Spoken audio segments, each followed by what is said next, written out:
Air India విమానం కూలిపోయిన ఘటన కేవలం భారతీయులకి మాత్రమే కాదు, యావత్ ప్రపంచాన్ని షాక్కి గురి చేసింది.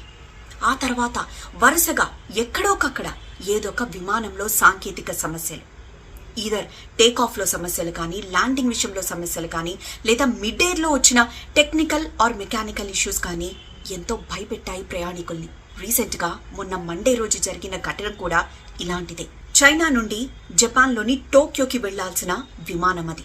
అందులో 191 మంది ప్రయాణికులు అలానే క్రూ మెంబర్స్ ప్రయాణిస్తున్నారు. All of a sudden take off వరకు బాగానే ఉన్న 36,000 ఫీట్ 36,000 ఫీట్ల ఎత్తులో ఎగురుతుండగా ఒక్కసారిగా క్యాబిన్ ప్రెషర్ తగ్గిపోయింది. దీన్ని పైలట్ మెకానికల్ ఇష్యూగా తేల్చారు.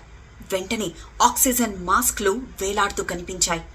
ఆ దృశ్యం చూడగానే అందులో ప్రయాణిస్తున్న ప్రయాణికులు ఒక్కసారిగా షాక్కి గురయ్యారు.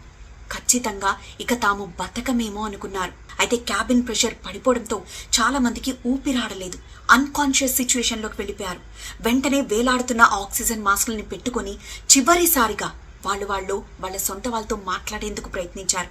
కొంతమంది వీలునామాలు రాశారు, అలానే కొంతమంది కార్డ్ యొక్క పిన్ నంబర్లు రాసుకుంటూ, మరికొంతమంది చివరి క్షణాలైన ఆ దృశ్యాలను వీడియోలో రికార్డ్ చేస్తూ, కొంతమంది ప్రార్థనలు చేసుకుంటూ ఇక ఇదే చివరి ప్రార్థనేమో అనుకుంటూ అలా ఆ దృశ్యాలన్నీ ఒక్కసారిగా కలిచివేశాయి.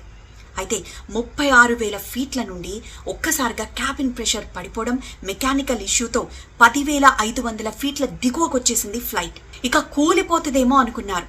కానీ పైలట్ చాలా చాకచక్యంగా జపాన్లోని ఒకాసా ఎయిర్పోర్ట్లో దించేశాడు. దీంతో ప్రయాణికులందరూ ఊపిరి పీల్చుకున్నారు.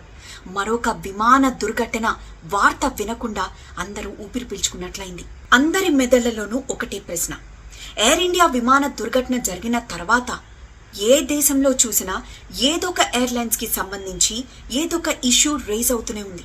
అంటే ఈ ఇష్యూస్ అన్ని ఇప్పుడు బయటకు వస్తున్నాయంటే ఇప్పుడు ఎయిర్లైన్స్ అన్ని అలర్ట్ అవుతున్నాయా, ముందు జాగ్రత్త చర్యలు చేపడుతున్నాయా?